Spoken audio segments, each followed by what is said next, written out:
Good evening to all. आप सभी का एक बार फिर से स्वागत है टारगेट विद एसके सर के इस स्पेशल मैराथन सेशन में। और आज इस क्लास की विशेषता ये है कि इस मैराथन सेशन में हम फाइनली जो है ड्रामा सेक्शन को स्टार्ट करने वाले हैं। नावल सेक्शन के एक एक नावल को हमने बहुत ही बेहतरीन तरीके से आपको करा दिया है। आपको लेटर राइटिंग जो है हमने 6 घंटे की क्लास ली है, जिसमें 3 घंटे मैंने फॉर्मल लेटर इन डिटेल पढ़ाया है और अगले 3 घंटे में इनफॉर्मल लेटर और एमसीक्यूज 50 एमसीक्यूज, और साथ ही साथ जो है हमने जो है एक रिवीजन ओवरऑल करवाया था। वो बहुत अच्छा सेशन है, आप लोग उसे जाके जरूर देखें क्योंकि वो आप समझ लीजिए आपको बहुत फायदा कर सकता है। मैंने कई लोगों को भेजा, मेरे परिचित में है, हमारा घर पे हमारा एक स्कूल भी चलता है, हमने अपने भाई साहब को भेजा कि आप इसको देखिए, आप लोग को बहुत जरूरी है स्कूल वगैरह में। तो कहे बड़ा अच्छा था, हमको बहुत अच्छा लगा। और वो अपने दूसरे मित्रों में भेज रहे हैं क्योंकि वो लेटर राइटिंग का सिलेबस अपने आप में बहुत बड़ी बात है, बहुत डीपर लेवल पे पढ़ाया गया है। और वो सिर्फ छोटे बच्चे से लेके क्लास 5 के बच्चे से लेके एक असिस्टेंट प्रोफेसर तक के सबको जरूरत है उस लेटर राइटिंग की, चाहे आप किसी जॉब में हो कहीं भी। अब जो है हम आ जाते हैं इस पर्टिकुलर सेक्शन पे, जो ड्रामा सेक्शन है। चलिए उसको करते हैं, बेहतरीन तरीके से आपके लिए लेकर आए हैं। सबसे पहले शेक्सपियर के 3 ड्रामाज हैं, इसी को हम खत्म करते हैं। हम इसको बहुत दिनों से जानते हैं, पढ़ते आ रहे हैं, लेकिन अब फाइनली हमें इस तरह से करना है कि ये एकदम से हमारे दिलो दिमाग जेहन में बैठ जाए। जितनी चीजें मैंने आपको इस नोट्स में दी है, इससे बाहर आपको कुछ भी जानने और पढ़ने की जरूरत नहीं है। अगर इतना तैयार है, आपका सिलेक्शन 100% इसी में से क्वेश्चन आ जाएगा। तो चलिए देखते हैं। विलियम शेक्सपियर की बायोग्राफी आप सभी को विशेष तौर पे जानने की जरूरत नहीं है क्योंकि आप बहुत दिनों से इनकी बायोग्राफी टीजीटी पीजीटी एलटी कोई भी चीज पढ़ते हैं तो पढ़ते आ रहे हैं। फिर भी एक बेसिक सा हमने इंट्रोडक्शन दे दिया है। विलियम शेक्सपियर को बॉर्ड ऑफ द एवन भी कहा जाता है, आप सभी को मालूम है। इनका जन्म अक्सर पूछ दिया जाता है, तो इनका जन्म अप्रैल 23 1564 था। लेकिन अगर बैप्टाइज करने की बात की जाए तो 3 दिन बाद बैप्टाइज का कार्यक्रम होता था, वो अप्रैल 26 को है। इनका जो बर्थ प्लेस है वो स्टैटफोर्ड अपॉन एवन माना जाता है। जो इनके गांव का नाम था स्टैटफोर्ड अपॉन एवन, जो एवन नदी के किनारे पे था, इसीलिए इनको बार्ड ऑफ एवन भी बोला जाता था। पेरेंटल बैकग्राउंड की बात करें तो इनके पिताजी जॉन शेक्सपियर हैं, जो कि ग्लबर थे, एल्डरमैन थे। ठीक है, मतलब कई बिजनेस करते थे, वो बड़े पॉपुलर थे, लेकिन बाद में जो है उनको ठप पड़ जाता है बिजनेस और सब कुछ गड़बड़ हो जाता है। इनकी मम्मी जो है मैरी आर्डन है, जो कि एक लैंड ओवर की बेटी थी, लैंड ओनर की, वेल्दी लैंड ओनर की। इनके जीवन से रिलेटेड सिर्फ इनके पिताजी का कई बार प्रोफेशन पूछ देता है, ग्लबर के रूप में कई बार आ चुका है, कॉर्न मर्चेंट भी थे। तो इनसे रिलेटेड कई चीजें हैं जो आपको ध्यान रखना है। दूसरी सबसे महत्वपूर्ण बात जो इनसे रिलेटेड आ सकती है कि इनकी पढ़ाई कहाँ हुई थी। तो पढ़ाई ये बहुत ज्यादा नहीं कर पाए थे, स्कूल टाइम में थोड़ी सी पढ़ाई इन्होंने की थी, लेकिन बहुत अच्छे स्कूल में किया था जिसका नाम है किंग्स न्यू स्कूल। ये स्टैटफोर्ड में ही था। इसको ग्रामर स्कूल भी बोलते हैं। वहां पे लैटिन और जो है ग्रीक भी पढ़ाया जाता था, लेकिन बहुत थोड़ा ही पढ़ पाए थे। आप सभी को पता है कि कम एज में ही इनको गांव छोड़ के भागना पड़ा लंदन, तो इस वजह से बहुत अच्छा पढ़ाई, बहुत अच्छा ज्ञान नहीं था। लेकिन इसीलिए इनके बारे में कहा जाता है, बेन जॉनसन ने कहा कि ही न्यू लिटिल लैंग्वेज, क्या है, little little Latin and less Greek, ऐसे करके इनके बारे में उन्होंने अपना जो पोयम लिखा है उसमें बताया है। बड़ा ही फेमस लाइन है उनके बारे में, इसीलिए बोला जाता है। कोई यूनिवर्सिटी इनको अटेंड करने का मौका नहीं मिला, यूनिवर्सिटी विट्स की तरह, तो ये भी ध्यान रखना है। लेकिन फिर भी कहा जाता है कई बार ना कि आपका जो विजडम है, आप सभी को मैं पहले ही बता चुका हूं कि नॉलेज और विजडम दो अलग अलग चीजें हैं। जो यूनिवर्सिटी विट्स के लोग थे उनके पास नॉलेज तो बहुत ज्यादा था, लेकिन शेक्सपियर जो थे इनके पास नॉलेज चाहे कम हो लेकिन विजडम बहुत ज्यादा था। और विजडम होने की वजह से, विजडम वाला व्यक्ति हमेशा नॉलेज वाले व्यक्ति से जब चाहेगा तब आगे बढ़ जाएगा। तो ये बात ध्यान रखिएगा। अकबर देखिए, अकबर के बारे में क्या कहा जाता है। अकबर मात्र कितने साल का था जब उसके पिता की मृत्यु हो गई थी? Can anyone tell? शायद मात्र 14 साल का था अकबर जब उसके पिता हुमायूं की मृत्यु हो गई थी। 14 साल की अवस्था में वो गद्दी पे बैठ गया। उसे क्या पता था, उसने कौन सी एजुकेशन ली थी? फिर भी देखिए, पहले तो बैरम खां सब कुछ देख रहा था, लेकिन जैसे वो थोड़ा समझदार हुआ, बड़ा हुआ, तो उसके बाद उसने सारा शासन सब कुछ अपने हाथ में ले लिया और पूरे भारत के इतिहास का सबसे बड़ा, सबसे महान शासक माना जाता है अपनी कूटनीतियों की वजह से। जो जो नियम, जो जो चीजें वो कर दिया, वैसा कोई कर नहीं पाया था। उसने भाईचारे के एक ऐसा माहौल बनाया कि हिंदू मुस्लिम एक जैसे हो गए, एकता उसने बना दी। उसने जो सबसे बड़ी चीज, जो शादियों का संबंध चलाया था, जिसमें हिंदू और मुस्लिम परिवारों में शादियां हो सकती थी, उसने खुद कई शादियां की थी। तो ये सारी चीजें जो है संबंधों को प्रगाढ़ बनाती है। उसके सेना में खुद बहुत बड़े बड़े पदों पे जो है हिंदू थे। और यहाँ तक कि आपको जानकर बड़ी हैरानी होगी कि जो महाराणा प्रताप के खिलाफ जिस सेना नायक को इन्होंने भेजा था उसके ऊपर अटैक करने के लिए, वो कोई मुस्लिम नहीं था, वो हिंदू ही था, मान सिंह नाम था। ठीक है, वो बहुत बड़ा उनके सेना में पद पे था, मनसबदार था। तो इससे ये पता चलता है कि दुनिया में जो विजडम है वो बहुत बड़ी चीज होती है। और कोई व्यक्ति महान, बड़ा अपने विजडम के आधार पे बना है। कोई भी व्यक्ति आज तक अपने ज्ञान के आधार पे महान नहीं बन पाया है। इस बात को ध्यान रखिएगा। तो यही वजह थी कि विलियम शेक्सपियर जो है पढ़े लिखे बहुत कम थे, लेकिन अपने समय में ही उन्होंने उसी समय के जो सबसे ज्ञानी पुरुष लोग थे, सबसे महान लोग थे, यूनिवर्सिटी विट्स, उन सबको पीछे कर दिया। और यही वजह थी कि यूनिवर्सिटी विट्स के लोग शेक्सपियर से बहुत नफरत करते थे। और एक जो उनमें था ग्रीन, रॉबर्ट ग्रीन, जो ग्रीन था, वो तो अपने नफरत को सबके सामने लेकर आ गया और उसने एक पंपलेट लिखा था। पंपलेट लिखा था, ग्रोट क्या है, कोई नाम बता सकता है उस पंपलेट का? शार्ट में कई बार क्वेश्चन आ चुका है, ठीक है। और उस पंपलेट में उसने शेक्सपियर की जम के बुराई की थी। उसमें एक लाइन बहुत ही फेमस है कि शेक्सपियर जो है अपने जीवन में सफलता की ओर जा रहे हैं, आगे बढ़ रहे हैं। तो उसमें जो है वो कहीं ना कहीं उन्हीं के चीजों को लेकर आगे बढ़ रहे हैं। लेकिन बात यह है कि शेक्सपियर का प्रेजेंटेशन बहुत बेहतर था। इसीलिए शेक्सपियर जो है किसी भी चीज को प्रेजेंट इतने अच्छे तरीके से लेके आ जाते थे कि वो वही पुरानी भी चीज, नकल की हुई चीज भी यूनिक लगती थी। ठीक है, तो शेक्सपियर को उन्होंने, हाँ, जो इनके पंपलेट था उसका नाम था ग्रोट वर्थ ऑफ विट करके था। वो पूरा पंपलेट बड़ा सा है, लेकिन उसका जो मेन टाइटल है, उसमें जो मेन वर्ड है वो ग्रोट वर्थ ऑफ विट है। और उसमें इन्होंने इनको बोला था अप स्टार्ट करो। इनको क्या बोला था? अप स्टार्ट करो बोला था। ये काफी इंपॉर्टेंट है। आई होप कि आप सभी लोग को ध्यान होगा। और ये बार बार आपके एग्जाम में आता है, क्या पता इस बार भी आ जाए, बहुत इंपॉर्टेंट है। उसमें एक लाइन इनको और बोलता है, jack of all trades. Shakespeare को यह भी बोलता है कि ये हर चीज में मास्टर बनना चाहता है। ठीक है, तो वो सारी चीजें हैं। और हेनरी फोर्थ की भी एक लाइन है जो बड़ी फेमस है, अगर आप लोग ये भी बता देते तो अच्छा लगता। और यस, जोहान्स फैक्टोमम, बहुत अच्छा। तो ये वर्ड भी यूज किया जाता है जिसका मतलब होता है जैक ऑफ ऑल ट्रेड्स। ठीक है, तो ये भी लाइन पूछा गया, आपके एग्जाम में आया हुआ है। और एक लाइन और है जो हेनरी फोर्थ की लाइन है, जो कि उसने यूज किया है इनके लिए। तो वो लाइन भी अगर आप लोग मुझे कोई बता पाएगा तो अच्छा लगेगा, नहीं तो फिर मैं आपको बाद में भेज दूंगा। ठीक है, तो ये बहुत महत्वपूर्ण चीजें बताया हूं, आप उसे नोट कर सकते हैं ताकि आपको याद रहे। इन 3 चीजों से आपके एग्जाम में क्वेश्चन आ जाएगा। ठीक है, ठीक है। अब आगे बढ़ते हैं और आगे चलते हैं। इनके जीवन का एक और महत्वपूर्ण बात है जो आपके एग्जाम में आने की संभावना है कि इनकी पत्नी का नाम क्या था। इनकी पत्नी का नाम ज्यादा, जितना महत्वपूर्ण है उससे ज्यादा ये फैक्ट महत्वपूर्ण है, क्योंकि इनकी पत्नी इनसे 8 साल बड़ी थी। कितनी साल बड़ी थी? इनसे 8 साल बड़ी थी। और शेक्सपियर महोदय लव अफेयर था इनका। इसीलिए जब इनकी इनकी इनकी पत्नी से जब शादी हुई, तो जब शादी होती है तो इनकी पत्नी ऑलरेडी प्रेग्नेंट थी और उनसे ये शादी करते हैं 1582 में। काफी इंपॉर्टेंट फैक्ट है, याद रखना है। और शेक्सपियर के 3 चिल्ड्रन फाइनली जो है होते हैं, एक सिप्सना, एक हैमनेट और एक जूडिथ। हैमनेट जो है जल्दी ही मर जाता है। तो ये 3 बच्चे थे इनके, ये आपको ध्यान रखना है। हाँ, beautified with our feature, our feathers ऐसे करके है। ब्यूटिफाइड विद आवर फीचर्स ऐसे करके है। हाँ, यस, बहुत अच्छा, काजल साहब एकदम सही बोल रही हैं। Tiger heart wrapped in a players hide. और फिर उसके बाद है ब्यूटिफाइड, ठीक है, विद, ठीक है, अदर फीदर्स करके। तो ये कोई बात नहीं है, मैं तो बस आपको बता देता हूं इसलिए ना। देखो मुझे भी खुद, देखो मैं खुद अब इतना बड़ा टीचर हूं, लेकिन मुझे खुद याद नहीं है। लेकिन यह मुझे कि अंदाजा है कि ये चीजें हैं, इसलिए मैं आपको बता रहा हूं। मेरे कहीं ना कहीं लेक्चर में होगा, मैं बाद में आपको भेज भी दूंगा। और मैंने प्लान भी नहीं किया था कि मैं इतनी चीजें बताऊंगा, लेकिन जब मैं पढ़ाता हूं तो ज्ञान है, फ्लो करता है। लेकिन वो रटा हुआ एकदम जैसे चीजों को मैं रटता नहीं हूँ, और मुझे जरूरत भी नहीं है। लेकिन मेरे सामने ऑप्शन आएगा तो मैं मार दूंगा। आपको इसलिए बता रहा हूं कि आप उसे नोट कर लेना। अगर फिर भी आपको नहीं याद आए तो मुझे बता देना, मैं आपको फिर से शेयर कर दूंगा। ठीक है, कोई बात नहीं। लेकिन ये जरूर तय है कि एग्जाम में आएगा तो मार दूंगा। आगे बढ़ते हैं। एक और इनके जीवन से रिलेटेड जो महत्वपूर्ण बात है जो आपको ध्यान रखना है वो ये है कि इनको अपने समय में ही, बहुत बड़ी बात होती है कि आपको अपने समय में ही राजा का फेवर मिल जाए। सोचो, ये ड्रामाटिस्ट थे और इनको अपने समय में ही राजा का फेवर मिल गया। इनकी पहली जो कंपनी थी, ड्रामा कंपनी, जिसमें इनका शेयर था, उसका क्या नाम था? Lord Chamberlain's man. नाम क्या था? Lord Chamberlain's man.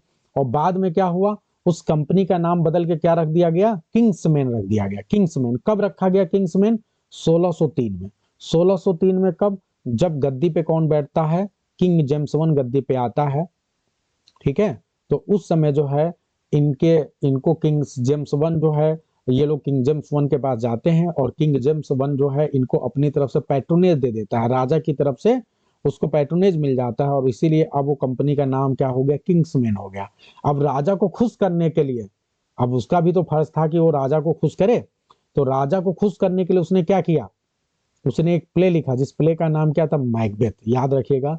और मैकबेथ में उसने बैंकों के कैरेक्टर को पूरी तरह से जेम्स वन के इंसेस्टर के ऊपर बनाया है, क्योंकि जेम्स वन बैंकों का वो था, डिसेंडेंट था, और इसीलिए बैंकों, चाहे रियल में मैकबेथ के वो साथी था, राजा को मारने में उसने हेल्प की थी, लेकिन इसमें इन्होंने दिखाया कि बैंको बहुत अच्छा कैरेक्टर है और उसके कैरेक्टर को बहुत प्रभावशाली दिखाया गया। बस ये है कि वो ज्यादा समय तक जीवित नहीं रहता है, लेकिन जितने समय तक जीवित रहता है उसका कैरेक्टर मैकबेथ के कैरेक्टर पे हावी रहता है, हर तरह से। ध्यान दीजिए आप, यहाँ तक कि भूत बन के वो मैकबेथ को बहुत डरा देता है, परेशान करता है।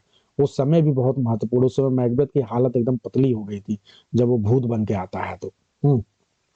तो बहुत बड़ा रोल है। और कहीं ना कहीं उसी समय सबको पता चल जाता है कि मैकबेथ ने खुद बैंकों को मरवाया, उसने इतना कंडीशन उस समय मैकबेथ की खराब कर दी थी बैंक्वेट सीन में, ठीक है, याद रखेंगे आप लोग।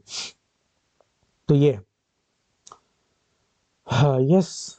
तो मेरे ख्याल से बहुत अच्छे समझ में आ रहा होगा आप लोग को। इनके में जो ग्रेट ट्रेजेडीज है उसका नाम याद रखना है, इनके फेमस कॉमेडीज के नाम आपको याद रखने हैं। टोटल 154 सानेट्स लिखा था, वो याद रखना है। और इसके अलावा इनके दो famous narrative poems, Venus and Adonis and rape of Lucrece, ये याद रखना है, ठीक है। ये बहुत, मेरे ख्याल से आप लोग को बहुत मेन मेन बातें बता दी, आपकी एग्जाम में आएगा तो इससे बाहर कुछ नहीं आने वाला। I hope it is very clear to everyone, सभी को बहुत अच्छे समझ में आ गया है। अब एक महत्वपूर्ण बात बस आपको एक और जानना है, वो है ट्रेजी कॉमेडी। शेक्सपियर एक ऐसे राइटर हैं जिन्होंने एक्सपेरिमेंट किया था ट्रेजी कॉमेडी के रूप में, और इनके कई प्लेज हैं जो ट्रेजी कॉमेडी की कैटेगरी में आते हैं। और एक प्ले आपके सिलेबस में ही है जिसका नाम है क्या? Merchant of Venice. चलिए, अब हम आ जाते हैं की फैक्ट्स ऑफ मैकबेथ की बात करते हैं। मैकबेथ का जो फुल टाइटल था उसका नाम था द ट्रेजेडी ऑफ मैकबेथ। ये प्ले जो है 1606 में जो है माना जाता है कि इसका परफॉर्मेंस हुआ था, और ये पहली बार पब्लिश होता है फर्स्ट फोलियो में 1623 में। अगर टाइम देखा जाए तो 11th सेंचुरी का समय है, मिडिल एज का समय है जो इसकी कहानी है, मैकबेथ और इन लोग की जो कहानी है। और प्लेस है स्कॉटलैंड, क्योंकि आप सभी जानते हैं सेटिंग क्या है मैकबेथ की, स्कॉटलैंड है, स्कॉटिश प्ले, इसीलिए मैकबेथ को बोला जाता है। और अगर पूछा जाए महल की बात किया जाए तो जो महल है फोर्स, इनवर्नेस एंड डंसिनेन, ये तीनों अलग अलग प्लेसेज हैं। इनवर्नेस में कौन रहता है, क्या आप बता सकते हैं? मैकबेथ का कैसल कहाँ पे था? वो इनवर्नेस में था। जब मैकबेथ जहाँ पे जाके राजा बन के रहता है वो कहाँ पे? वो डंसिनेन में था। तो ये काफी इंपॉर्टेंट फैक्ट है। और इंग्लैंड में भी कुछ समय के लिए दृश्य गया है, वहां पे कौन जाके रहता है? वहां पे मैलकॉम रहता है। बहुत इंपॉर्टेंट है। आगे बढ़ते हैं। जॉनर के रूप में देखें तो आप इसे ट्रेजेडी कह सकते हैं, मैकबेथ के ट्रेजेडी में से एक है। रेजिडाइस इसलिए साइड इसलिए कहते हैं क्योंकि राजा की हत्या होती है। हिस्टोरिकल ड्रामा क्योंकि ये हिस्ट्री से रिलेटेड है तो हिस्टोरिकल ड्रामा भी बोल सकते हैं, लेकिन ये मैकबेथ अपने हिस्टोरिकल प्ले में नहीं रखते हैं, तो ध्यान रखिएगा इसको। अगर सोर्स मटेरियल की बात करें तो जो सबसे फेमस इसका मटेरियल वो होलिंसन क्रॉनिकल है। ये भी काफी इंपॉर्टेंट है, शायद ही आपके एग्जाम में आ जाए। होलिंसन क्रॉनिकल 1587 में जब इसका ये आया था, और ये Holinshed chronicle of England, Scotland and Ireland, ठीक है। एक क्रॉनिकल से, एक हिस्टोरिकल बुक से जो है इसकी कहानी को लिया गया है, और इसमें थोड़ा बहुत एक्सपेरिमेंट शेक्सपियर ने अपनी तरफ से किया। अगर क्लाइमेक्स की बात करें तो बैंक्वेट सीन को निश्चित रूप से क्लाइमेक्स सीन कहते हैं, कह सकते हैं, क्योंकि यहाँ पे पूरी क्लैरिटी हो जाती है। जो शेक्सपियर, जो यहाँ पे मैकबेथ डरता है उससे लोगों को पता चल जाता है कि मैकबेथ निश्चित तौर पे जो है क्राइम में इन्वॉल्व रहा है।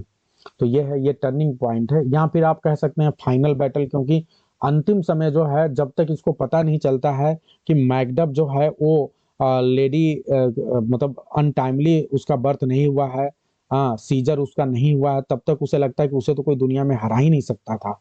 लेकिन यह है कि यहाँ पे उसे पता चल जाता है कि वो तो अनटाइमली रिप्ड किया गया है, तो यहाँ से एकदम से उसे पता चल जाता है कि अब तो जो है फाइनली वो। चंद्रेश जी आप समझे नहीं, 17वीं शताब्दी में ये प्ले का परफॉर्मेंस हुआ है लिखा गया, लेकिन सेटिंग का मतलब होता है कहानी किस समय की है, जो प्ले की कहानी है वो किस समय की है, इसका मतलब ये होता है। ठीक है, और 1606 का मतलब यह 17 सेंचुरी, अगर ये आप पूछना चाहते तो 17 सेंचुरी है। 1601 से लेके 1699 तक के समय को 17 सेंचुरी बोलेंगे।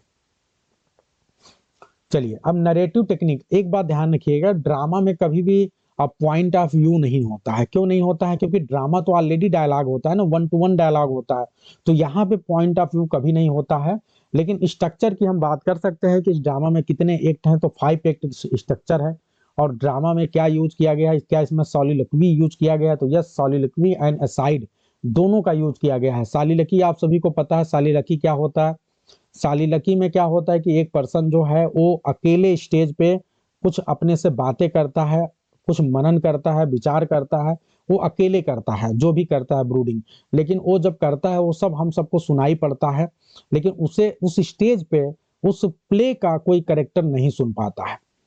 जब हम बात करते हैं एसाइड की, तो एसाइड में भी वो बात अकेले ही करता है, लेकिन अंतर यह रहता है कि एक तरफ किनारे आके करता है, एक तरफ साइड में आके करता है, और बाकी जो दूसरे कैरेक्टर हैं वो भी स्टेज पे हैं, लेकिन उसकी बात कोई सुन नहीं पा रहा है।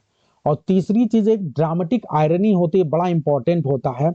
ड्रामेटिक आयरनी का प्रयोग लगभग शेक्सपियर के हर ड्रामा में मिलता है, और ड्रामा का ये बहुत बड़ा वो भी होता है। ड्रामेटिक आयरनी में क्या होता है कि जो भी ऊपर दृश्य चल रहा है उसमें ये आयरनी इसीलिए है कि जो वहां दूसरे कैरेक्टर हैं उनको नहीं पता है, लेकिन हमको as a reader as a viewer हमको पता है कि क्या चल रहा है। भाई देखो, मैकबेथ हत्या करना चाहता था किसका? किंग डंकन का, ये हमको पता है, लेकिन दूसरे किसी भी कैरेक्टर को नहीं पता है। ठीक है, मैकबेथ और लेडी मैकबेथ के अलावा हम सबको पता है, लेकिन और किसी को नहीं पता। इसी को बोलते हैं dramatic irony. I hope it is very clear to everyone. Supernatural elements का यूज किया गया है। ठीक है, एकदम हृदय की गहराइयों में समझ में आ रहा है कि नहीं? एकदम डीपर से डीपर लेवल पे समझ में आ रहा है, सभी को आनंद आ रहा है भाई? अब आते हैं हम लिस्ट ऑफ कैरेक्टर्स की बात करते हैं। मैकबेथ थेन ऑफ ग्लेमिस है, थेन ऑफ काउडर बन जाते हैं, और बाद में बाद में क्या बनते हैं? किंग ऑफ स्कॉटलैंड बन जाते हैं। ये ट्रेजिक हीरो हैं, और इनका फाइटल फ्ला मतलब हमर्सिया को फाइटल फ्ला बोलते हैं, एरर ऑफ जजमेंट बोलते हैं। किसी भी कैरेक्टर के अंदर जो एक कमी होती है जिसकी वजह से उसका पतन होता है, उसी को हम क्या बोलते हैं? हमर्सिया बोलते हैं, फाइटल फ्ला बोलते हैं। और इनका हमर्सिया क्या है? वाल्टिंग एम्बिशन, या हाई एम्बिशियस होना। याद रखना आप सभी को। लेडी मैकबेथ जो कैरेक्टर है ये इनकी वाइफ है, और ये बहुत ही रूथलेस है। ये शुरुआत में जब इनको आप देखते हैं तो ये लेडी मैकबेथ जो है मैकबेथ से भी ज्यादा रूथलेस दिखाई गया है। ठीक है, मैकबेथ से भी ज्यादा रूथलेस दिखाई दिया गया है। ये लाइन बोलती है अनसेक्स मी हियर, ये लाइन तो आप सभी को शायद आपके दिमाग में बैठ गया होगा। और ये बहुत ज्यादा रूथलेस हो जाना चाहते हैं, इनको लगता है कि इनका जो नारी रूप है, नारी स्वरूप है, ये इनको रूथलेस बनने में मदद नहीं कर रहा है, इसकी वजह से शायद बाधा ना आ जाए, तो इसीलिए बुरी आत्माओं का आह्वान करती हूँ, कहती है मेरे अंदर जितनी बुराइयां हैं भर दो, मेरे अंदर से ये जो नारित्व का तत्व गायब कर दो पूरी तरह से, और मेरे अंदर इतना वो भर दो कि हम अगर कहाँ वार करें किसी को पता ही न चले, हम हजारों तलवार का वार कर दें लेकिन हमको पता ही नहीं चले कि हमने इतना कर दिया। तो ये सारी चीजें हैं।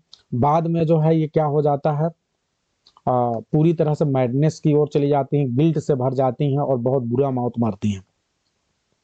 3 विचेज का बहुत बड़ा रोल है, हाँ, मेक माई ब्लड थिक, बहुत बिल्कुल सही है। और वो वाली तो स्टेटमेंट याद ही होगा जिसमें वो इन बार जो बेबी है जो कि दूध पी रहा है उसको ये कहती हैं कि इसको भी मैं क्या करूं, दीवार से टकरवा दूं, डैश कर दूं, और फिर उसके बाद से जो है वो बेबी, मतलब मुझे इस बात का भी अफसोस ना हो कि जब मैं अपनी बेबी को, छोटे से बेबी को, दूध पी रहे बेबी को दीवार से कर दूं। ठीक है, लड़ा के उसके मतलब मस्तिष्क को तोड़ दूं। चलिए ठीक है, आगे बढ़ते हैं। थ्री विचेज जो है उनको वियर्ड सिस्टर भी बोला गया है, ये ध्यान रखना है। और इसीलिए कई बार लेडी मैकबेथ को फोर्थ विचेज की भी संज्ञा दी जाती है। वो ऐसा क्यों कहा गया है? क्योंकि लेडी मैकबेथ भी एक तरह से विच की तरह ही काम करती है और जो अपने हस्बैंड को इंस्टिगेट करके किंग डंकन को मरवा देती है। तो ये इंपॉर्टेंट है, एग्जाम में आता है। थ्री विचेज के अलावा इनकी एक रानी भी है जिसका नाम क्या है? हेकेट नाम है। बैंको जो है एक ब्रेव जनरल है, ये मैकबेथ के फ्रेंड है। और ये विचेज जब प्रिडिक्ट करती हैं, कोई बात कहती हैं, तो बैंको उन पर बिल्कुल भी भरोसा नहीं करते हैं। और ये मैकबेथ से कहते हैं कि ये जो विचेज की प्रोफेसी है वो कैसी है? पानी के बुलबुले के समान है, ध्यान रखिएगा। वाटर बबल वो बोलते हैं, वाटर बबल। इनके प्रोफेसी को बिल्कुल भी भरोसा नहीं करते हैं। वो कहते हैं कि वाटर बबल जैसे 1 मिनट में फूलता है, फिर पिटक पचक जाता है, फिर फूलता पचक जाता है, वैसे ही बिल्कुल इनके बुलबुले, इनका कोई अस्तित्व नहीं है, बिल्कुल भरोसा मत करो। हालांकि वो भी इनके बारे में विचेज क्या प्रोफेसी करती हैं कि ये तो राजा नहीं बन पाएंगे, लेकिन जो इनकी आने वाली संतानें हैं वो राजा बनेंगे। ठीक है। और बाद में जो है इनका मर्डर करा दिया जाता है बैंकों के हार्ड किलर्स के द्वारा। किंग डंकन जो है आप सभी को पता है कि ये बहुत ही अच्छे कैरेक्टर हैं, बहुत उदार, बहुत अच्छे कैरेक्टर हैं, बहुत सीधे कैरेक्टर हैं। और ये जो है किंग ऑफ स्कॉटलैंड है। बाद में इनका मैकबेथ मर्डर कर देता है। ध्यान रखिएगा, ये मैकबेथ इनका रिलेटिव भी था, ये भी ध्यान रखिएगा। ठीक है। इनको गुड किंग, इनके लिए गुड वर्ड यूज किया गया है। तो ये है मैकडफ जो है, आप याद रखिएगा, ये एंटागोनिस्ट है, मेन एंटागोनिस्ट मैकडफ ही है।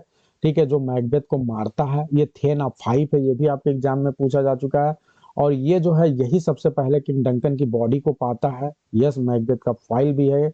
और बाद में मैकबेथ को मार भी देता है। और जो प्रोफेसी है एक तरह से कि no man born of women, उसको फुलफिल भी करने वाला यही है। क्योंकि ये जो है वुमेन के डायरेक्ट गर्भ से पैदा नहीं हुआ था, ये सी सेक्शन से पैदा हुआ था। तो इम्पोर्टेंट है ये स्कॉटलैंड के प्रति बहुत ही लॉयल है, इमोशनल है।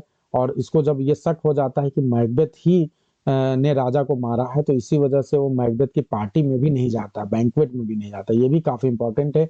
कई बार एग्जाम में क्वेश्चन आता है कि मैकबेथ के बैंक्वेट में कौन नहीं आया था, तो इनका नाम याद रखिएगा आप लोग, बहुत इंपॉर्टेंट है।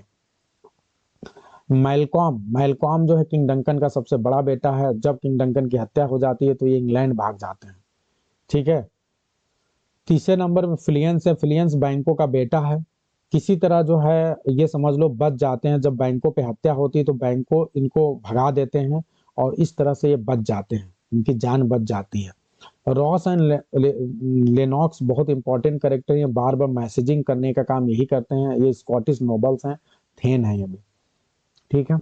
तो ये है। और पोर्टर आप सभी को याद रखना चाहिए, पोर्टर कौन है? ये गेट कीपर। ये एक बार आते हैं जब किंग डंकन की हत्या होने वाली रहती है, तो ठीक उसके पहले जो ये हमें दिखाई पड़ते हैं, ये गेट कीपर है मैकबेथ के कैसल में। I hope it is very clear to everyone. ये मैकबेथ के हत्या के बाद आते हैं, इनका रोल रहता है। ठीक है। मैकबेथ के मर्डर के तुरंत बाद इनका दिखाया जाता है, सीन आता है पोर्टर सीन। ठीक है, बीच में। ठीक है। तो ये कॉमिक रिलीफ का काम करते हैं। आई होप कि बहुत अच्छे से आप लोग को सारा सब कुछ समझ में आ रहा है। Is it clear to everyone? सभी को सब कुछ समझ में आ रहा है, एवरीथिंग? ठीक है। अब थोड़ा सा यहाँ पे जल्दी जल्दी हम कुछ चीजों को देखते हैं जो प्लॉट में मुझे ठीक ठाक चीजें हो दिखा दे रहा हूँ। जो विचेज है, थ्री विचेज हैं, ये थंडर लाइटनिंग में मिलती हैं आपस में, और एक लाइन बोलती है जो बड़ा फेमस है, fair is foul and foul is fair. ठीक है। तो ये काफी इंपॉर्टेंट है। किंग डंकन जो है मैकबेथ के बारे में सुनते हैं, बैंकों के ब्रेवरी के बारे में, जो डिफीट करते हैं रिबेल मैकडोनाल्ड। तो मैकडोनाल्ड का नाम याद रखना है, ये मेन रिबेल था। ठीक है। और इसके अलावा नॉर्वेजियन आर्मी जो है वो है। ठीक है। Duncan sentences the traitorous thane of Cawdor, thane of Cawdor को डेथ की सजा दी जाती है। उसकी टाइटल किसको दे दी जाती है? मैकबेथ को दे दी जाती है। अब जो है यहाँ पे विचेस से इनका इनकाउंटर होता है मैकबेथ का बैंको का, और ये मैकबेथ को हेल करती हैं thane of Glamis, thane of Cawdor and king hereafter. तो ये सोचते हैं मैं थेन ऑफ ग्लेमिस तो पहले से हूँ, लेकिन थेन ऑफ काउडर और किंग कैसे हो गया? तो ये विचेज को रोक के पूछते हैं कि भैया मैं तो थेन ऑफ ग्लेमिस हूँ, लेकिन ये बताओ मैं काउडर और ये किंग कैसे बनूंगा? वो जवाब नहीं देती हैं सब। फिलहाल बैंको जो है, बैंको के बारे में प्रोफेसी करती हैं। लाइन देखिए, lesser than Macbeth and greater. ये बड़ी इंपॉर्टेंट है। लेसर देन मैकबेथ इसलिए कि मैकबेथ के सामने फिलहाल मैकबेथ, और जब इसकी बात होती है तो हमेशा मैकबेथ को टॉप पे रखा जाता है। लेकिन ये मैकबेथ से ग्रेटर इसलिए हो सकता है क्योंकि किंग, इसके बच्चे जो है बाद में राजा बनेंगे, तो बाद में इसकी प्रसिद्धि मैकबेथ से ज्यादा हो जाएगी। ये है। तो ये भी काफी इंपॉर्टेंट है। लाइन में एग्जैक्टली इसलिए बता रहा हूँ, इंपॉर्टेंट है। बैंक को कंफर्मेशन, रॉस आते हैं और बताते हैं मैकबेथ को कि वो थेन ऑफ काउडर बन गए हैं। इससे कंफर्मेशन हो जाता है और उनको लगता है कि शायद अब उनकी अगली भी प्रोफेसी पूरी होने वाली है। और यहीं से मैकबेथ जो है सोचने लगते हैं कि मुझे कहीं ना कहीं किंग डंकन का मर्डर की बीज इनके दिमाग में आने लगते हैं। लेकिन ये भी लगता है क्या पता मुझे खुद ही वो किंग बना दे, खुद ही मुझे किंग बना दे। लेकिन ये भी इनका जो मतलब भ्रम है वो टूट जाता है, क्योंकि जब ये आते हैं राजा के पास तो राजा इनका बहुत स्वागत करते हैं, बहुत सम्मान देते हैं, लेकिन एक बहुत महत्वपूर्ण अनाउंसमेंट करते हैं कि आज से मेरे बाद इस गद्दी का जो वारिस होगा कौन होगा, मेलकाम होगा, मेरा बड़ा बेटा। तो एक तरह से युवराज की घोषणा कर देते हैं, और जब युवराज की घोषणा करते हैं तो मैकबेथ बहुत दुखी हो जाते हैं और मन ही मन क्रूरता की भावना और आ जाता है कि अब तो लग रहा है कुछ अलग ही करना पड़ेगा। ये काफी इंपॉर्टेंट है। तो अब ध्यान दीजिए, प्रिंस ऑफ, अब ये आपके एग्जाम में बार बार पूछा जाता है कि प्रिंस ऑफ कम्बरलैंड जो है किसको अनाउंस किया था। जो प्रिंस ऑफ कम्बरलैंड होता है वही बाद में जो है राजा बनता है। तो ये काफी इंपॉर्टेंट पॉइंट है जो आप सभी को ध्यान रखना है। लेडी जो मैकबेथ है वो लेटर, मैकबेथ उसको एक लेटर भेजते हैं, लेटर को पढ़ती है, सुन के बड़ी खुश होती है क्योंकि उसमें मैकबेथ ने सारी बात बताई है। लेकिन फिर उसको मन ही मन एक डर लगता है और अपने आप से कहती है कि मैकबेथ कैसे कर पाएगा अगर हमें राजा को मारना है। लेकिन मैकबेथ के साथ क्या है, too full of the milk of human kindness. ये बहुत इंपॉर्टेंट लाइन है और ये आप सभी को जानना चाहिए। मिल्क ऑफ, कई बार एग्जाम में क्वेश्चन पूछा जाता है कि मिल्क ऑफ ह्यूमन काइंडनेस किसके अंदर बहुत ज्यादा फुल है। हाँ, किसके लिए बोला गया है कि full of milk of human kindness, तो मैकबेथ के लिए बोला गया है। कई बार हम सोच सकते हैं डंकन के लिए बोला गया है, लेकिन ये मैकबेथ के लिए बोला गया है और इसीलिए इसको डर लगता है। इसीलिए कहती है कि मैकबेथ तो शायद हो सकता है न कर पाए तो मुझी को करना पड़ेगा, इसीलिए मुझे जो है अपनी फीमेल क्वालिटी खत्म करनी पड़ेगी ताकि मैं जो है मर्डर कर पाऊं। ठीक है, ये सोचती है। फिर उसके बाद मैकबेथ आता है तो ये प्लान करती है कि अब हमें किंग डंकन को मारना ही पड़ेगा, उसी रात में मारना पड़ेगा। ठीक है, तो ये चीज है। तो I hope it is very clear to everyone, सभी को समझ में आ रहा होगा। किंग डंकन को मार दिया जाता है। किंग डंकन को मारने से पहले एक डैगर सीन आता है। डैगर सीन आप सभी के लिए बहुत इंपॉर्टेंट है, कई बार पूछा जाता है कि what is the hallucination scene. Hallucination scene भी बोला जाता है, डैगर सीन भी बोला जाता है। अगर हैलुसिनेशन पूछेगा तो हैलुसिनेशन का मतलब है कि उसको हैलुसिनेशन सीन में डैगर दिखाई पड़ता है, ठीक है, जिसकी मुट्ठी उसकी तरफ है और वो उसे राजा के चैम्बर की ओर लेके जा रही है। हमें राजा को मारते हुए नहीं दिखाया जाता है क्योंकि डैगर सीन के बाद तुरंत हमें पता चलता है कि राजा की मृत्यु हो चुकी है। मैकबेथ तुरंत एक तलवार लेके आता है डैगर को लेके और उसमें खून लगा होता है, तो यानी क्लियर है कि उसकी मृत्यु राजा की इसी डैगर सीन के दौरान हो जाती है। अब आगे ध्यान दें कि मैकबेथ जब राजा को मार के आता है तो बहुत ज्यादा कांप रहा है, क्योंकि आप सभी को पहले ही बताया जा चुका है कि वो मारना नहीं चाहता था या उसके अंदर वो चीज नहीं था। लेकिन वो तो लेडी मैकबेथ उसको उकसा के इतना जोश भर के भेज देती है कि वो जाके मार देता है। लेकिन उसके आने के बाद उसका डैगर बहुत ही ब्लडी है, चारों तरफ खून पड़ा हुआ। लेडी मैकबेथ डांटती कि तुम क्या कर रहे हो। फिर कहती ठीक है अब तुम कुछ मत करो, तुम जाओ चुपचाप अपना बैठ जाओ, और उसके कपड़े बदलवा के उसको जाके भेज देती है बैठने के लिए। और ये क्या करती है, जल्दी से मेहनत करके सारे खून को साफ करती है। फिर उसके बाद बेसिन में जाके उसको सब साफ वाफ करके सब फ्री कर देती है और ये कहती है बस इतनी सी छोटी सी बात थी, तुम परेशान थे, ठीक है। लेकिन यही छोटी सी बात उसको जीवन भर परेशान करती है, ध्यान रखिएगा। ठीक है, अब आगे बढ़ते हैं। और उसके बाद मैकबेथ फिर एक काम और ये चालाकी करती है लेडी मैकबेथ कि कैसे पता चले कि किसने मारा है। तो जो खून वाला डैगर था वो ले जाके कहाँ रख देती है, वो अपने जो दोनों उनके वो रहते हैं, गार्ड रहते हैं, वो किंग डंकन के दरवाजे के बाहर, जो रूम के बाहर बैठे रहते हैं उनके पास रख देती है। और साथ ही साथ क्या करती है कि उनके चेहरे पे, हाथों में क्या कर देती, खून पोत देती है ताकि लोगों को लगे कि इन्होंने ही मारा है। और एक बात और ध्यान रखिएगा जो शायद आपको पता नहीं है, कि जो पोर्टर थे उन सबको जानबूझ के लेडी मैकबेथ ने ड्रिंक दे दिया था।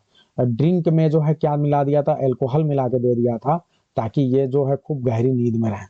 तो ये काफी इंपॉर्टेंट है आप सभी को। तो पूरी प्लानिंग के साथ मर्डर हो जाता है और अगले दिन जैसे मैकडफ आता है उसे पता चलता है कि डंकन की डेथ हो गई है।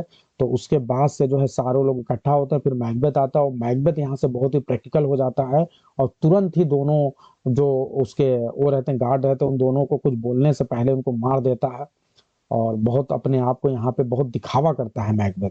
लेकिन लेडी मैकबेथ जो है धीरे धीरे यहाँ से जो है अपना संतुलन एक समय के बाद से, स्पेशली वो संतुलन अपना खोती है बैंक्वेट सीन के बाद। जब मैकबेथ को एकदम से पागल होते हुए देखती है तो वो समझ जाती है कि जो है वो उसके ऊपर रोक तो लेती, लेकिन इम्पैक्ट उसका वहां से बढ़ना शुरू हो जाता है उसके ऊपर। अब आगे ध्यान दें यहाँ पे, मैकबेथ किल कर देता है दोनों गार्ड को इन रेज, और उसके बाद से मैलकाम जो है फ्लाई कर जाता है इंग्लैंड। डोनाल्ड बेन जो छोटा वाला बेटा है वो आयरलैंड चला जाता है, ये काफी इंपॉर्टेंट है। और कहीं ना कहीं लोगों का शक सीधे सीधे किसके ऊपर चला जाता है, इनके बेटों पे चला जाता है कि शायद इनके बेटों ने मार दिया, लेकिन फिर भी लोगों के बीच में बातचीत होती है कि इनके बेटे क्यों मारेंगे। ठीक है, तो ये चीज है। और बैंक्वेट सीन में लगभग लोगों को क्लियर हो जाता है कि मारने वाला निश्चित तौर पर मैकबेथ ही है। चलिए अब एक्ट 3 में बैंक्वेट सीन आता है, और बैंक्वेट सीन में जो है बैंक को सस्पेक्ट करता है कि मैकबेथ ने कुछ फाउल गेम खेला है, क्योंकि इन मैकबेथ का सारा राज केवल एक ही व्यक्ति को पता है, वो बैंकों को।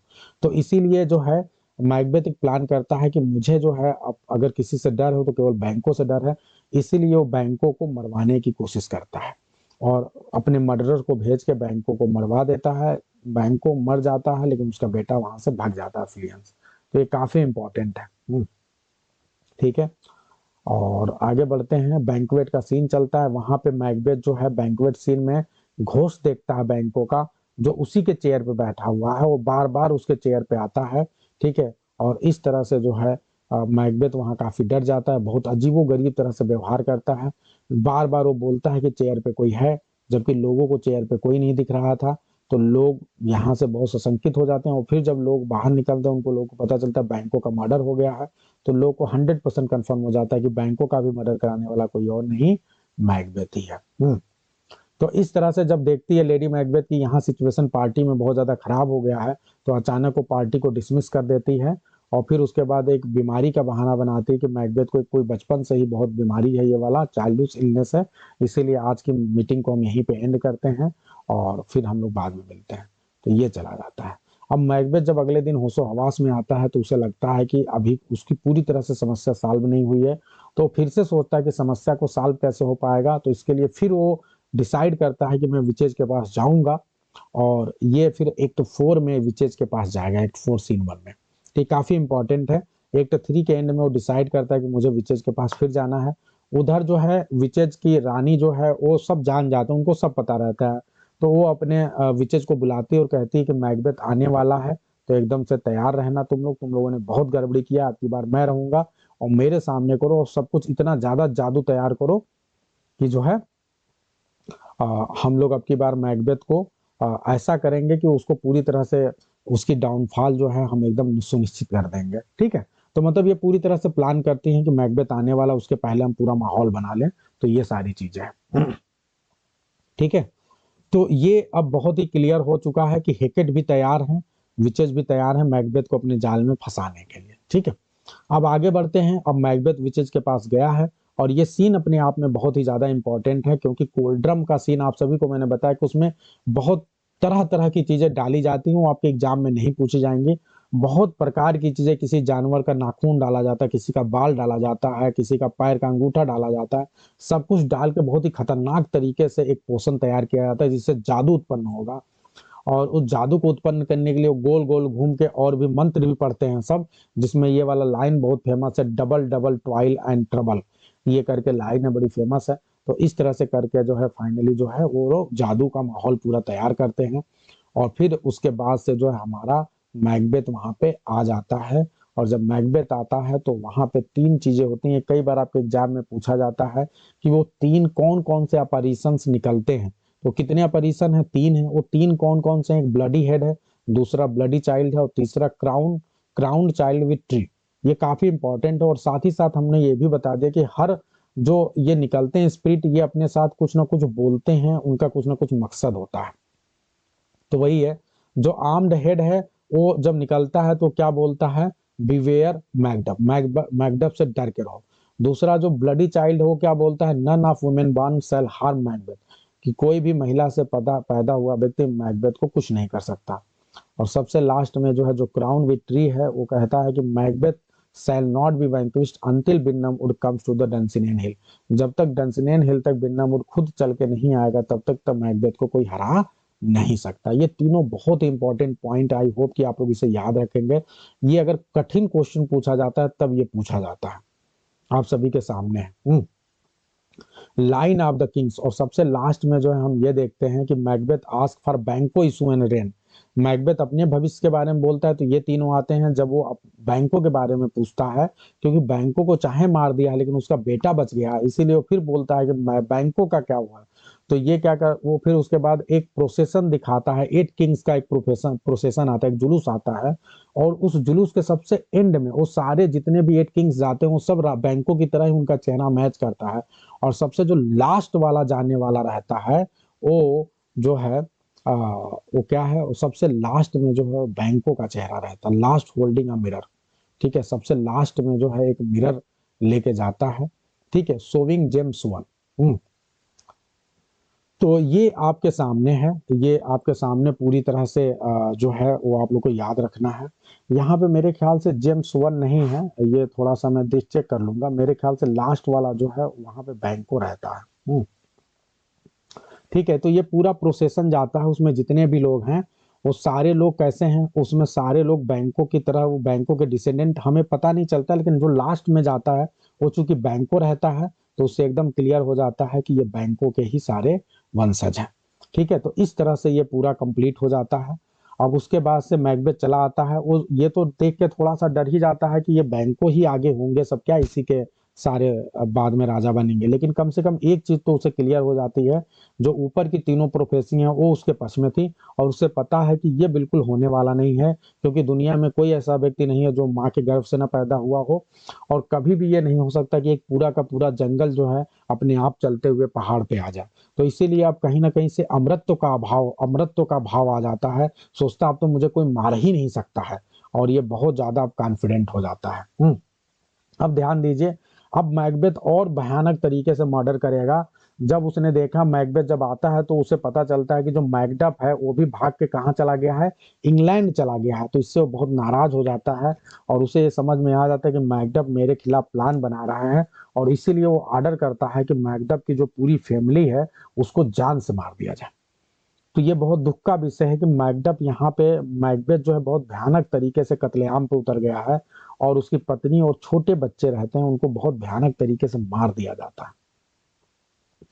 जब मैकडफ को ये बात पता चलता है, मैकडफ जो है वहां जाता है इंग्लैंड में, मेलकाम से मिलता है। मेलकाम पहले सोचता है कहीं ऐसा तो नहीं कि मैकबेथ ने ही इसे भेजा हो, उसका टेस्ट करता है। जब पूरी तरह से वो टेस्ट में सफल हो जाता है मैकडफ, तो फिर वो उसको उसके साथ तैयार हो जाता है लड़ाई लड़ने के लिए मैकबेथ के खिलाफ।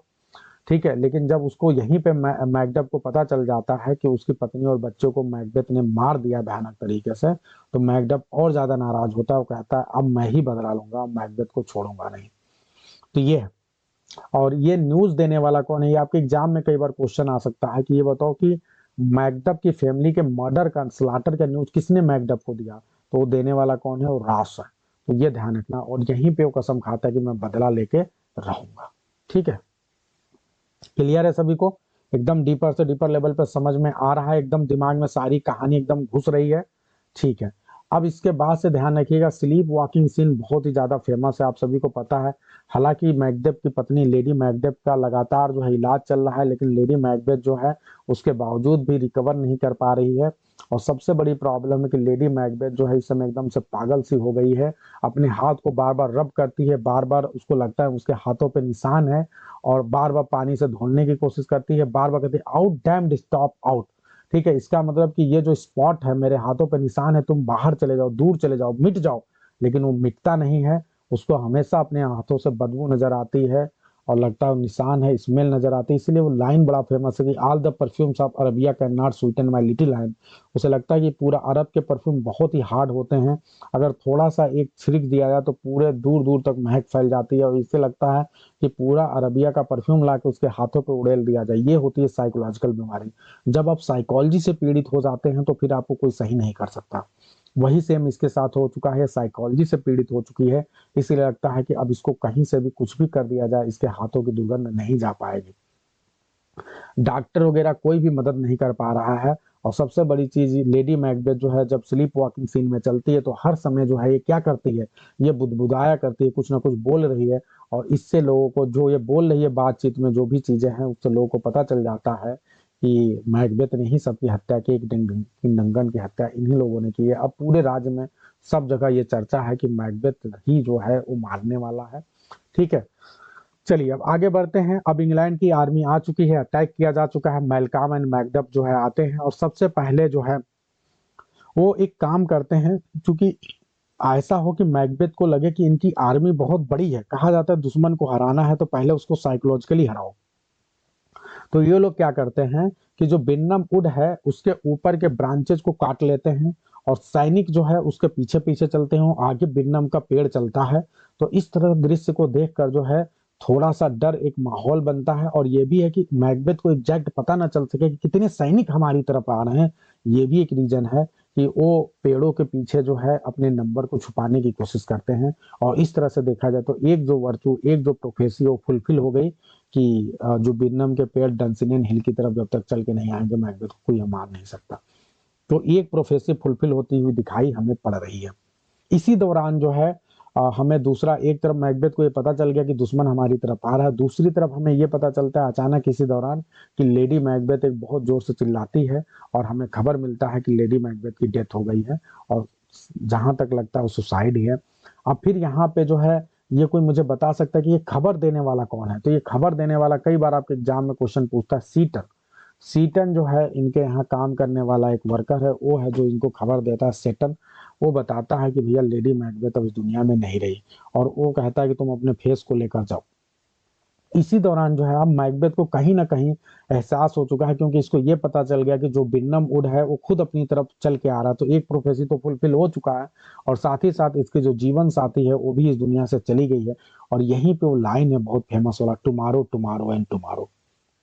ठीक है, तो ये वाली लाइन पूरी पूरी ये कोटेशन है बड़ी सी और ये बहुत इंपॉर्टेंट है। ये पूरा कोटेशन आपको याद रखना, अभी मैं लाइंस में दिया भी हूँ और आपको अलग से भी भेजूंगा। तो ये बहुत इंपॉर्टेंट है, याद रखना, ये आ सकता है आपके एग्जाम में। अब उसके बाद से जो है वुड मूव्स, अब जब जंगल इसकी ओर आ रहा है, Birnam wood appears to be moving toward the castle. Macbeth realizes the witches tricked him but decide to fight. अब आधा तो इसका हिम्मत खत्म हो जाता है जब बिन्नम वुड को देखता आते हुए, लेकिन फिर भी उसके बाद वो डिसाइड करता कि नहीं वो लड़ेगा, क्योंकि मैकबेथ वीर योद्धा है, डरने वालों में नहीं है। मैकबेथ आता है युद्ध के मैदान में और सबसे पहले यंग सिवाड़ जो है चूंकि लीड कर रहे थे तो उनको मैकबेथ एक ही बार में मार देता है। ठीक है, तो फिर उसके बाद मैकडफ आता है और मैकडफ जो है, अब मैकडफ के सामने मैकबेथ बोलता है कि मुझे कोई नहीं मार सकता, मैं अमर हूँ, वुमेन से पैदा हुआ, मुझे कोई नहीं मार सकता। तो यहाँ पे मैकबेथ सीधे सीधे मैकडफ बताता है कि भैया तुम थोड़ा कंफ्यूजन में चल रहे हो, मैं जो है माँ के गर्भ से डायरेक्ट पैदा नहीं हुआ हूँ, मैं अपनी माँ के गर्भ से अनटाइमली मुझे जो है निकाल लिया गया था। मेरा जन्म शल्य चिकित्सा से हुआ है, ठीक है, सिजेरियन तरीके से हुआ है। ठीक है, तो अब जो है मैकबेथ की हालत खराब हो जाती है, लेकिन फिर भी मैकबेथ कहता है कि नहीं मैं लड़ूंगा। और इस तरह लड़ते हैं, लेकिन मैकडफ जो है फाइनली मैकबेथ को मार देता है, किल कर देता है। मैकडफ के हेड को जो है अपने उस पे उठा लेता है, काट के अपने तलवार पे उठा के लेकर जाता है। और इस तरह से जो है पूरी तरह से जो है मैकबेथ का जो है खत्म हो जाता है राज। और अब जो है फाइनली ये डिसाइड होता है कि अब कौन बैठेगा, अब गद्दी पे कौन बैठेगा, अब मैलकॉम बैठेंगे। ये तो इसी के साथ ये प्ले खत्म हो जाता है। मैकबेथ जो एक तरह से king of Scotland, Malcolm king of Scotland बन जाते हैं। क्लियर है सभी को? एकदम हृदय की गहराइयों में सब बैठ गया, एकदम डीपर से डीपर लेवल पे। ठीक है, अब एक बार बार बार ध्यान रखना है, मैस्कुलिनिटी की थीम इसमें बार बार आती है। लेडी मैकबेथ भी कहती है अनसेक्स में हियर, मेल बनाने की बात करती है। यहाँ तक कि मैकबेथ जब बार बार नौटंकी कर रहा होता है, मैं राजा को नहीं मारूंगा, तो उससे भी प्रश्न पूछती है आर यू मैन, क्या तुम मैन हो? और जब मैकबेथ मार के आता है तो फिर कहती है I call you a man, तुमको मैं अब मैन मानूंगी। इसी तरह से जब मैलकॉम है, जब मैलकॉम इसको बहुत ज्यादा प्रेरित करता है मैकडफ को, तो उसको भी कहता है कि मैन की तरह व्यवहार करो, मैन बनो। तो इसका मतलब मैन मतलब क्या है? माना जाता है कि जो मैस्कुलिन है वो मतलब एनर्जी का प्रतीक है, वीरता का प्रतीक है, इसलिए मैन बार बार बोला जाता है। ठीक है, तो वो है। अब आगे बढ़ते हैं। गिल्ट और कंसाइसनेस तो आप देख ही रहे हैं, sleepwalking scene, hand washing, ये सब गिल्ट को रिप्रेजेंट करता है।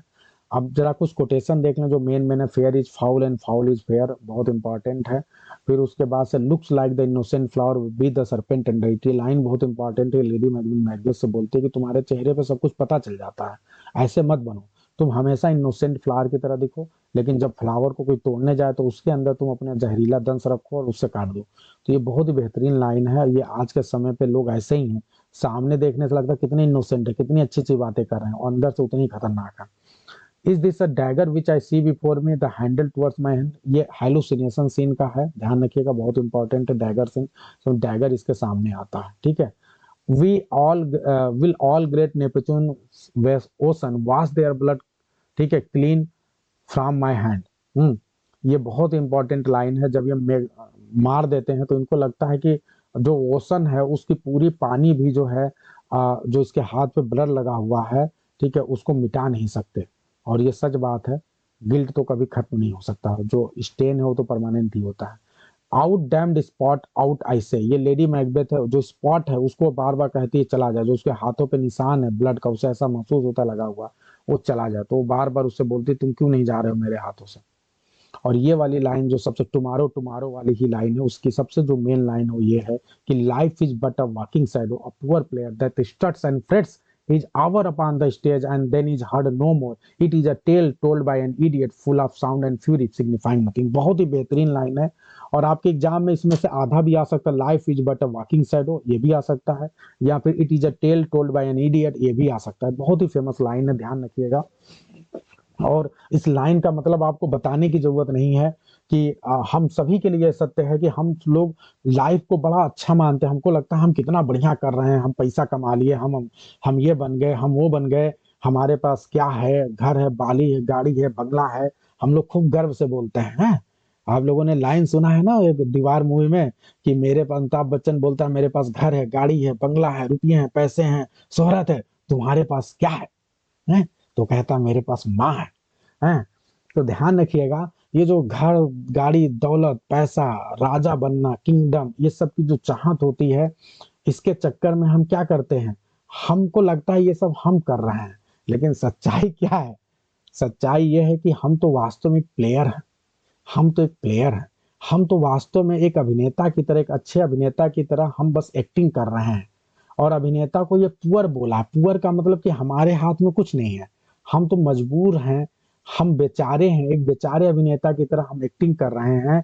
That struts and frets is hour upon the stage, और हमें एक स्टेज दिया गया है, और हम स्टेज पे क्या है, हम गिरते पड़ते हैं, हम जो भी अपना प्रतिस्पर्धा करते हैं, जो प्रयास कर रहे हैं, लग रहा है कि हम बहुत बड़ा काम कर रहे हैं, लेकिन हमको पता, सच्चाई तो ये है कि हमको एक स्टेज दिया गया, ईश्वर ने हमें एक स्टेज दिया। ये अर्थ क्या है, एक स्टेज है, और हमें भेजा है, और हम इस पे क्या कर रहे हैं, हम इस पे गिर पड़ रहे हैं, मार काट मचा रहे हैं, आगे बढ़ने की कोशिश कर रहे हैं एक प्लेयर की तरह, अभिनेता की तरह। बस यही हमारा काम है। और एक दिन हमें पता चलता है, एक दिन क्या होता है कि जब हमारा समय पूरा हो जाता है तो ईश्वर कहता है ठीक है, अब तुम बहुत वहां पे नौटंकी अपना कर लिए हो, अब तुम्हारा खेल खत्म हुआ, अब तुम आ जाओ। और उस दिन हमारे शरीर से हमारी आत्मा यहाँ से उसके पास चली जाती है, और हम इस दुनिया के लिए मर जाते हैं। तो एक तरह से क्या है, हम वॉकिंग शैडो की तरह हैं, ठीक है, हम हैं भी और हम नहीं भी हैं, ईश्वर ने बस हमें भेजा है। अब फिर एक बात ध्यान दें, फिर उसके बाद लाइन बोलता है it is a tale told by need it. अगर लाइफ को अगर देखा जाए तो वास्तव में एक कहानी है। कहानी तो बहुत अच्छी लग रही है, लेकिन ये कहानी एक इडियट के द्वारा सुनाई जा रही है, और ये कहानी कुछ ऐसी है जो पूरी तरह से साउंड एंड फ्यूरी से भरा हुआ है।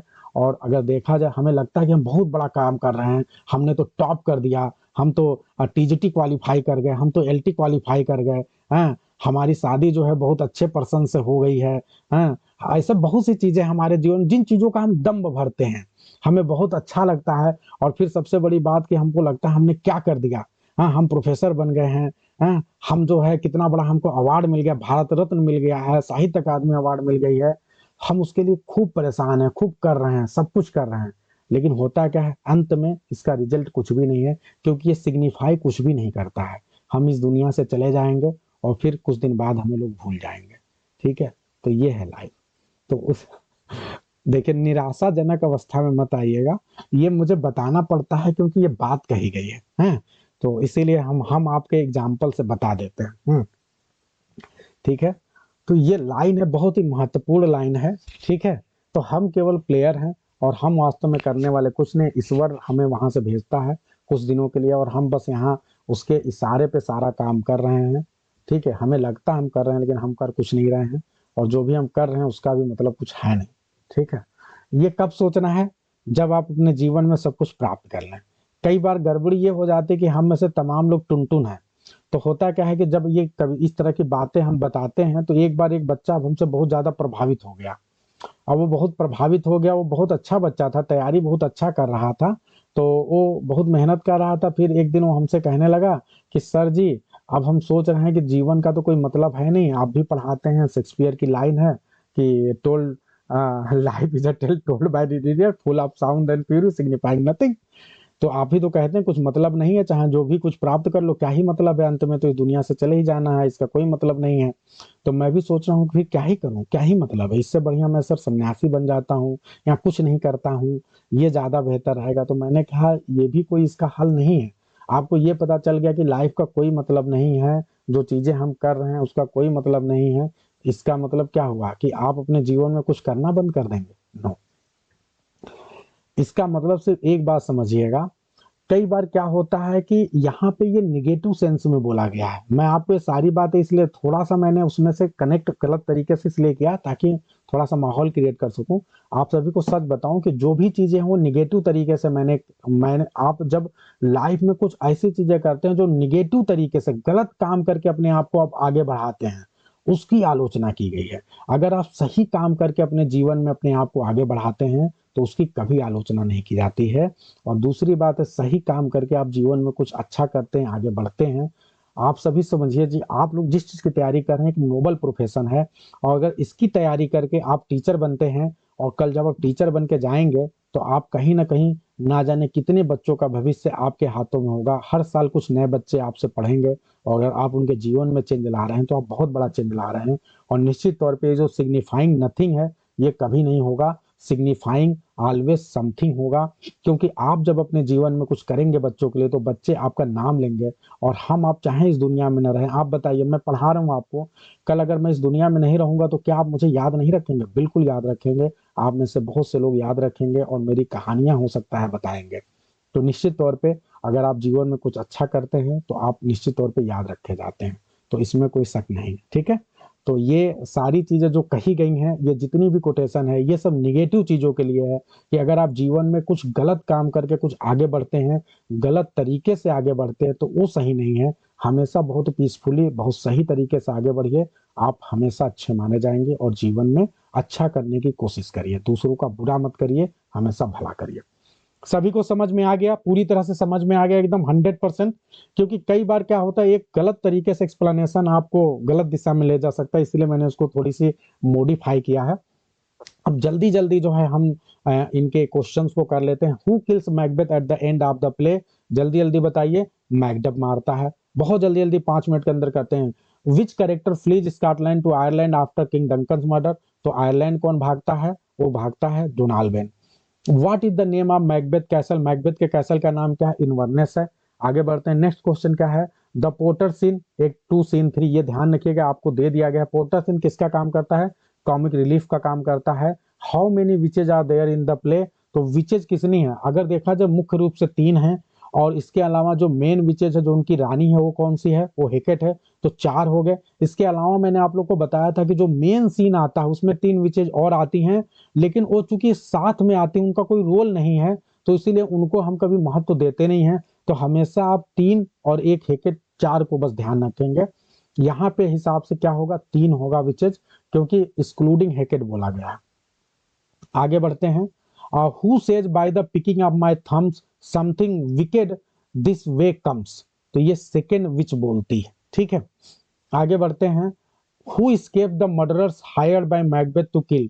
कौन बच जाता है जो बैंकों को मारने के लिए मर्डरर आते हैं? तो फ्लियंस बच जाता है। What new title king Duncan Bairstow upon Macbeth? तो आप सभी को पता है, किंग ऑफ काउडर। बहुत जल्दी जल्दी आप लोग बताएंगे, अपनी कॉपी में नोट करेंगे, मैं बहुत जल्दी जल्दी करा रहा हूं। ये नहीं कि मेरे को तो पता ही है, पूरी फुली पार्टिसिपेट करना है आपको, बहुत तेजी से। Witch apparition tells Macbeth to behaviour beware Macduff? Macduff से बचने के लिए कौन बोलता है? ये अगर आपको 100% याद है तभी आप बोलना, आर्म्ड हेड, ठीक है, फर्स्ट अपरिशन। अगला क्वेश्चन आप सभी के सामने स्क्रीन पे है। Why is Macduff able to kill Macbeth despite the prophecy? Macduff क्यों मारने में सफल हुआ प्रोफेसी के बावजूद? क्योंकि वो जो है सिजेरियन सेक्शन से पैदा हुआ था। आगे बढ़ते हैं। अगला क्वेश्चन है आपका, अरेंज करना इवेंट को। बैंकों का घोस्ट अपीयर होना Macbeth visit the witches for the second time, और डंकन इज मर्डर्ड, और लेडी मैकबेथ डाइज। तो ये आप सभी को लगाना है, बहुत आसानी से लगा सकते हैं। तो सबसे पहले घटना अगर इस समय देखें तो सबसे पहले डंकन का मर्डर होता है, फिर उसके बाद बैंकों का घोस्ट अपीयर होता है, और फिर उसके बाद मैकबेथ जो है विचेस के पास आता है एक्ट 4 सीन 1 में, और सबसे लास्ट में लेडी मैकबेथ की मृत्यु होती है एक्ट 5 सीन 5 में। I hope it is very clear to everyone. आगे बढ़ते हैं। हाई ऑर्डर एमसीक्यू है, lady Macbeth faint when Duncan death is announce. आगे critics argue this faint could be real और faint to distract attention from Macbeth. एकदम सही है, क्योंकि लेडी मैकबेथ थोड़ा सा ध्यान मैकबेथ के ऊपर लोगों का ध्यान न जाए, इसलिए वो पूरा प्रयास करती है। दोनों सही है यहाँ पे। आगे बढ़ते हैं। हाई ऑर्डर एमसीक्यू फिर है, व्हाट डज द बारोड रोब metaphor signify in the play. बहुत इंपॉर्टेंट क्वेश्चन है। बारोड रोब का सीन आता है। बारोड रोब की, रोब का मतलब होता है कपड़ा, तो इसमें बारोड रोब किसके लिए आया? मैकबेथ के लिए आया, क्योंकि मैकबेथ ने क्या किया है, किंग डंकन की टाइटल लिया है। पूरे प्ले में टाइटल ले रहा है, पहले काउडर का टाइटल लेता है, फिर किंग डंकन का टाइटल लेता है, तो इंपॉर्टेंट है। तो यहाँ पे क्या होगा, title that do not fit the character are ill gotten. वास्तव में मैकबेथ को फिट भी नहीं होता है, लेकिन वो टाइटल उसे मिलता है। तो ये है। आगे बढ़ते हैं। नेक्स्ट क्वेश्चन क्या है, हु इज हेकेट। ये क्वेश्चन बहुत ही इंपॉर्टेंट था, बारोड रोब वाला। हेकेट कौन है? क्वीन ऑफ विचक्राफ्ट है। आगे बढ़ते हैं। नेक्स्ट क्वेश्चन है फिर हाई ऑर्डर एमसीक्यू है, Macbeth is Shakespeare shortest play, it was written to please King James one. एकदम सही है, एकदम सही है। ये शेक्सपियर का शॉर्टेस्ट ट्रेजेडी है, ये भी बात एकदम सही है। शॉर्टेस्ट प्ले क्या है? कॉमेडी ऑफ एरर्स है, ठीक है। लेकिन अगर शॉर्टेस्ट ट्रेजेडी की बात की जाए तो मैकबेथ है, और ये किंग जेम्स वन को प्लीज करने के लिए लिखा गया। दोनों बात एकदम सही है। आगे बढ़ते हैं। और आगे क्या है, 16 नंबर क्वेश्चन देखे दाहिने तरफ, what does Macbeth see at the dinner table that no one else see. Macbeth क्या देखता है जो कोई और देख नहीं पाता है? तो बैंकों का घोस्ट देखता है। Which does Malcolm flee to gather an army, where does, कहाँ पे मेलकॉम भाग जाता है आर्मी गैदर करने के लिए? तो England. Who jokes about being the gatekeeper of hell. ये काफी इंपॉर्टेंट है, कौन जोक करते हैं कि वो गेट कीपर ऑफ हेल है? तो ध्यान रखिएगा कौन है वो, द पोर्टर। अब फिर आप सभी बताइए कि उसका नाम बताइए जो मैकबेथ को न्यूज ले जाके पहुंचाता है कि क्वीन की हत्या हो गई है, रानी मिलेडी मैकबेथ की हत्या हो गई। जल्दी बताओ जल्दी, इसी में ऑप्शन में है इसलिए पूछ रहा हूं।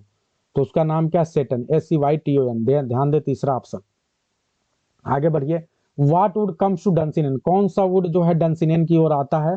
तो कौन सा वुड है? बिरनम। आगे क्वेश्चन है, what is the king of, who is the king of England helping Malcolm. King of England कौन है जो मेलकॉम को मदद करता है? तो वो एडवर्ड द कन्फेसर है। ये काफी इंपॉर्टेंट है, ये याद रखना आप लोग को, ये कहीं नहीं दिया। आगे बढ़ते हैं। फिर हाई ऑर्डर एमसीक्यू है, विच स्टेटमेंट इज इनकरेक्ट, कौन सा स्टेटमेंट यहाँ इनकरेक्ट है? लेडी मैकबेथ कमिट सुसाइड, ठीक है, इनकरेक्ट पूछ रहा है, ये सही बात है। बैंको इज मैकबेथ कजिन, क्या ये सही है? बैंको is Macbeth cousin. Macbeth kills Macduff family personally, the play was published in the first folio. तो इसमें जो इनकरेक्ट है मुख्य रूप से वो कौन है? वो ये वाला है, Macbeth kills Macduff family personally. वो पर्सनली नहीं मारता है, वो अपने कुछ लोगों को भेज के मरवाता है, ठीक है। आगे बढ़ते हैं। What visual object does Macbeth hallucinate after the murder, ठीक है, कौन सा विजुअल ऑब्जेक्ट वो देखता है? तो डैगर को देखता है। नहीं नहीं, ये ध्यान दीजिए, ये तो मर्डर के पहले देखता है, आफ्टर द मर्डर पूछ रहा है। तो आफ्टर द मर्डर वो क्या देखता है? आफ्टर द मर्डर वो देखता है वॉइस क्राइंग स्लीप नो मोर। एक उसको आवाज आती है कि अब तुम सब नींद नहीं ले पाओगे मैकबेथ कभी भी, ठीक है। तो ये काफी इंपॉर्टेंट है, ये याद रखिएगा। स्लीप नो मोर वाली लाइन अक्सर पूछ दी जाती है। आगे बढ़ते हैं। Which bring the news to Macduff that his family has been killed, कौन न्यूज लेकर आता है कि उसकी फैमिली मार दी गई? तो रोस लेकर आता है। आगे बढ़ते हैं। The line tomorrow and tomorrow and tomorrow is the reflection on, किस पे रिफ्लेक्शन है ये? तो ये फ्यूटिलिटी एंड मीनिंगनेस ऑफ लाइफ, ये हमारी लाइफ बिल्कुल फ्यूटाइल है, कोई भी मीनिंग नहीं है, उसको ये दर्शाता है। फिर हाई ऑर्डर एमसीक्यू है, how does lady Macbeth character are contrast with Macbeth. Lady Macbeth का कैरेक्टर मैकबेथ के साथ कैसे कंट्रास्ट में है? तो ये बहुत अच्छा क्वेश्चन है, यहाँ पे ध्यान रखिए। इसका बी आंसर, सी स्टार्ट रूथलेस, पहले लेडी मैकबेथ बहुत रूथलेस और निर्दयी है, और मैकबेथ और एंड कैसे करती है? एंड में बहुत ज्यादा गिल्ट वाली हो जाती है। और मैकबेथ के केस में क्या होता है, ये शुरुआत अपने कंसाइंस के साथ करते हैं कि नहीं मैं कैसे मारूंगा, मिल्क ऑफ ह्यूमन काइंडनेस रहता है, लेकिन बाद में बहुत ही ज्यादा रूथलेस ये हो जाते हैं और बहुत भयानक भयानक हत्याएं करते हैं। क्वेश्चन नंबर 26 है, who is the last person Macbeth kill, सबसे अंतिम पर्सन कौन है जिसको मैकबेथ मारते हैं? तो वो एक्ट 5 में मारते हैं, किसको मारते हैं? यंग सिवाड़ को।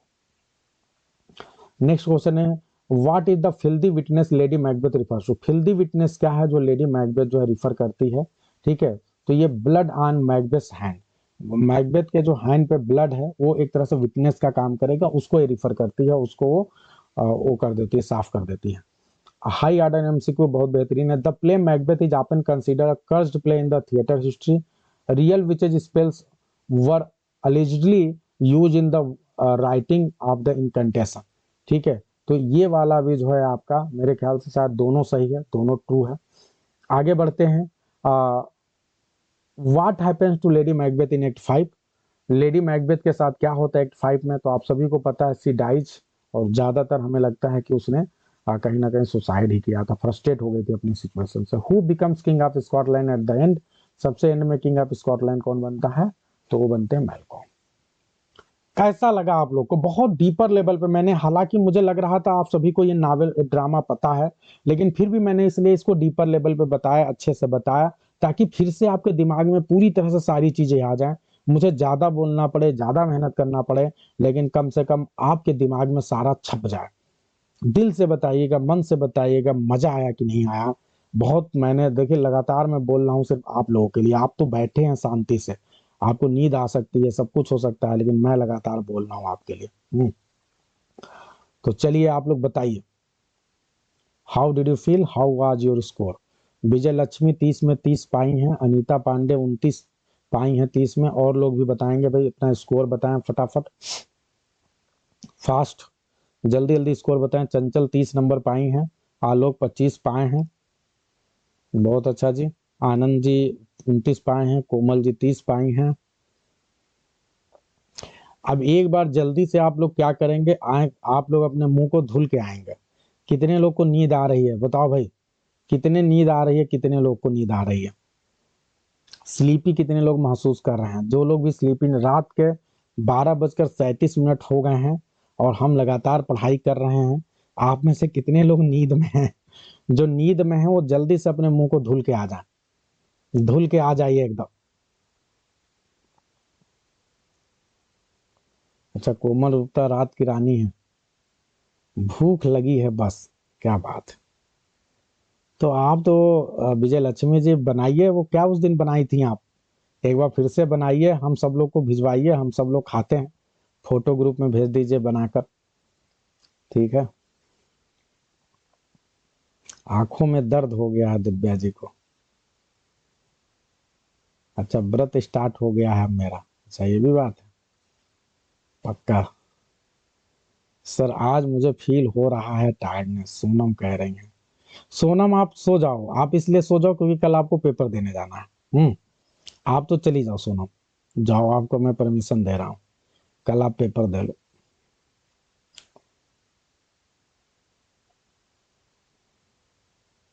ठीक है, आप चले जाओ। बेटी सो, नींद नहीं आ रहा है क्या उसको आपके बिना?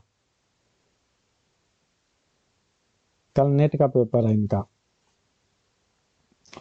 चलिए भाई, बहुत बेहतरीन जो है आप लोग कर रहे हैं। तो क्या कहते हैं आप लोग, पढ़ना है आगे कि सोना है? What do you want?